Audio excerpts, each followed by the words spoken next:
بسم اللہ الرحمن الرحیم۔ السلام علیکم ناظرین، اس ویڈیو میں ہم جانیں گے جب حضرت جعفر رضی اللہ تعالیٰ عنہ جو کہ حضرت علی رضی اللہ تعالیٰ عنہ کے بھائی تھے، انہوں نے ایک نجاشی بادشاہ کے دربار میں ایسا کیا کہا کہ اس بادشاہ کی داڑھی آنسوؤں سے بھیگ گئی۔ آج سنیے وہ واقعہ جو آپ کا ایمان تازہ کر دے گا۔ مکہ کی سرزمین وہ تھی جہاں اللہ کے نبی صلی اللہ علیہ وآلہ وسلم اور ان کے ماننے والوں پر ظلم و ستم کے پہاڑ توڑے جا رہے تھے۔ دن بدن مشرکین مکہ کے مظالم بڑھتے جا رہے تھے۔ پہلی ہجرت کے بعد جب قریش نے دیکھا کہ صحابہ کرام رضی اللہ تعالیٰ عنہم حبشہ میں امن و سکون سے زندگی گزار رہے ہیں، آزادی سے نماز پڑھ رہے ہیں، دین اسلام پر عمل کر رہے ہیں، تو ان کے سینے حسد کی آگ میں جلنے لگے۔ وہ برداشت نہیں کر سکتے تھے کہ وہ لوگ جن پر وہ مکے میں ظلم کیا کرتے تھے اب عزت و اطمینان سے زندگی گزاریں۔ چنانچہ انہوں نے مشورہ کیا کہ ایسا کیا کیا جائے کہ مسلمانوں کو دوبارہ ظلم کی چکی میں پیسا جائے۔ عمرو بن العاص اور عبداللہ بن ابی ربیہ کو منتخب کیا گیا۔ یہ دونوں قریش کے چالاک اور فصیح لوگ تھے اور انہیں ہدایہ اور تحائف دے کر نجاشی بادشاہ حبشہ کے پاس بھیجا تاکہ اسے مسلمانوں کے خلاف کر سکیں۔ جب یہ دونوں حبشہ پہنچے تو سب سے پہلے نجاشی کے درباریوں، اس کے مقربین کو قیمتی تحفے پیش کیے گئے اور ان کے دل میں مسلمانوں کے خلاف باتیں ڈالیں۔ کہنے لگے، ہمارے شہر کے چند نادان اور جاہل نوجوان اپنی آبائی دین چھوڑ کر تمہارے ملک پناہ لیے ہوئے آئے ہیں۔ نہ وہ ہمارے دین پر ہیں نہ تمہارے دین پر، بلکہ ایک نیا دین لے آئے ہیں جسے نہ ہم جانتے ہیں نہ تم۔ ہم ان کے اہل مکہ کے نمائندے بن کر آئے ہیں تاکہ آپ انہیں ہمارے حوالے کر دیں۔ درباریوں نے بھی ان باتوں پر سر ہلایا، عمرو اور عبداللہ کی تائید کی، نجاشی کے دربار لے جا کر اپنی چالاک زبان سے دل جیتنے کی کوشش کی، لیکن وہ جس بات کا ڈر تھا وہی ہوا۔ نجاشی کو غصہ آ گیا۔ اس نے فرمایا، میں ان لوگوں کو بغیر ان کا موقف سنے، بغیر ان سے تحقیق کیے تمہارے حوالے کیسے کر سکتا ہوں؟ یہ کیسے ہو سکتا ہے کہ جو لوگ میری سلطنت میں پناہ لیے بیٹھے ہیں میں انہیں بنا تحقیق دشمنوں کے حوالے کر دوں؟ نجاشی نے فوراً صحابہ کرام کو بلانے کے لیے قاصد روانہ کیا۔ جب قاصد پہنچا اور صحابہ کو دربار میں آنے کا پیغام دیا تو صحابہ کرام آپس میں فکر مند ہو گئے۔ کسی نے کہا کہ ہم دربار میں جائیں، بادشاہ تو عیسائی ہے، ہم مسلمان ہیں، عقائد میں فرق ہے، لیکن سب نے مل کر فیصلہ کیا ہم وہی کہیں گے جو ہمارے نبی کریم صلی اللہ علیہ وآلہ وسلم نے ہمیں سکھایا ہے، چاہے کچھ بھی ہو جائے، ہم سچ سے پیچھے نہیں ہٹیں گے۔ چنانچہ دربار میں پہنچے۔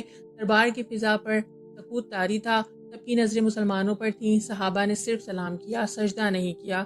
دربار یہ دیکھ کر حیران رہ گئے۔ کسی نے کہا، تم نے بادشاہ کو سجدہ کیوں نہیں کیا؟ حضرت جعفر بن ابی طالب رضی اللہ تعالیٰ عنہ کھڑے ہوئے اور نہایت ادب سے کہا، ہم اللہ کے سوا کسی کو سجدہ نہیں کرتے۔ ہمارے نبی کریم صلی اللہ علیہ وآلہ وسلم نے ہمیں حکم دیا ہے کہ صرف ایک اللہ کو سجدہ کریں اور کسی کو نہیں۔ ہم آپ صلی اللہ علیہ وآلہ وسلم کو بھی سلام کرتے ہیں اور جنت میں بھی سب لوگ ایک دوسرے کو سلام کریں گے۔ سجدہ صرف اللہ کے لیے ہے۔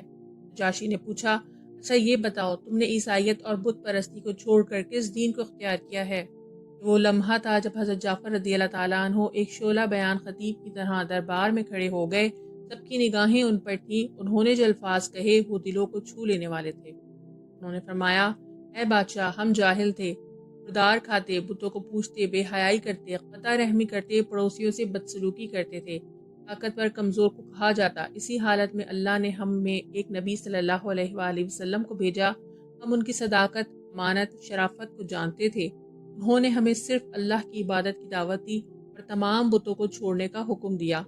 ہم سچ بولنے والے، امانت داری، صلح رحمی، ہمسائیوں سے حسن سلوک، خون بہانے سے بچنے، زنا اور حرام چیزوں سے دور رہنے کا حکم دیا۔ انہوں نے ہمیں کہا کہ صرف اللہ کی بندگی کرو، نماز قائم کرو، زکوٰۃ دو اور اللہ کی راہ میں مال اور جان قربان کرو۔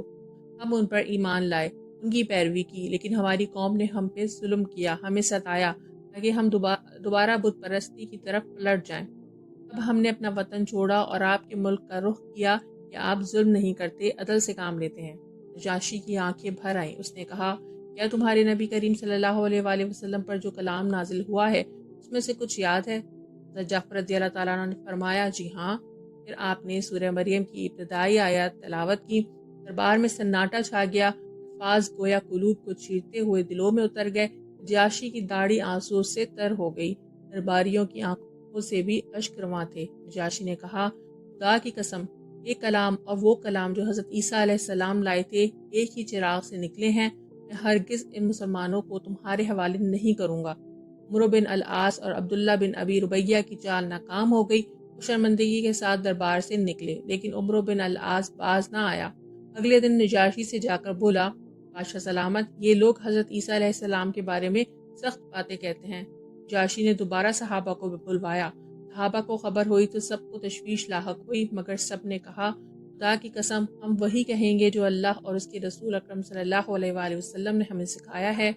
دربار میں حضرت جعفر رضی اللہ تعالیٰ عنہ کھڑے ہوئے اور فرمایا، ہم حضرت عیسیٰ علیہ السلام کے بارے میں یہی کہتے ہیں کہ وہ اس کے رسول، اس کا کلمہ اور روح ہیں جو مریم علیہ السلام کے پاس پھینکی گئی۔ نجاشی نے زمین سے تنکا اٹھایا اور کہا، اللہ کی قسم تم لوگ جو حضرت عیسیٰ علیہ السلام کے بارے میں کہا وہ اس تنکے کے برابر بھی اس سے زائد نہیں جو وہ خود حقیقت میں ہے۔ درباریوں نے ناک منہ چڑھائی، مگر نجاشی نے ان کی پرواہ نہ کی۔ مسلمان کو اطمینان سے رہنے کی اجازت دی اور کہا، خدا کی قسم اگر میرے پاس سونے کا پہاڑ بھی آ جائے تب بھی میں ان لوگوں کو تمہارے حوالے نہیں کروں گا۔ پھر قریش کے تمام تحفے واپس کر دیے اور کہا، اللہ نے مجھے یہ سلطنت بغیر کسی رشوت کے دی ہے تو میں رشوت لے کر حق نہیں بیچ سکتا۔ نجاشی کی زندگی کی ایک داستان بھی حضرت عائشہ رضی اللہ تعالیٰ عنہا سے روایت ہے۔ ان کے مطابق نجاشی کا اصل نام اسحمہ تھا۔ ان کے والد بادشاہ تھے۔ ان کے چچا کے 12 بیٹے تھے۔ حبشہ کے لوگوں نے بادشاہ کو قتل کر کے چچا کو بادشاہ بنا دیا تاکہ حکومت انہی کے خاندان میں رہے۔ نجاشی کو 600 درہم میں ایک تاجر کے ہاتھ بیچ دیا گیا، لیکن بادشاہ پر آسمانی بجلی گری، وہ مارا گیا۔ حبشیوں کو سمجھ آیا کہ ان کے 12 بیٹے نالائق ہیں، تب نجاشی کو دوبارہ لایا گیا اور بادشاہ بنایا گیا۔ جب تاجر واپس آیا اور پیسے مانگے تو نجاشی نے اس کو 600 درہم واپس کیے۔ نجاشی نے جو کہا تھا کہ خدا نے مجھے یہ ملک بغیر رشوت کے دیا، وہ اسی واقعے کی طرف اشارہ تھا۔ نجاشی کی عدل پسندی، نرمی اور حق پسندی کی بدولت صحابہ کرام حبشہ میں اطمینان کے ساتھ مقیم رہے اور قریش کا وقت خالی ہاتھ رسوا ہو کر مکہ لوٹ گیا۔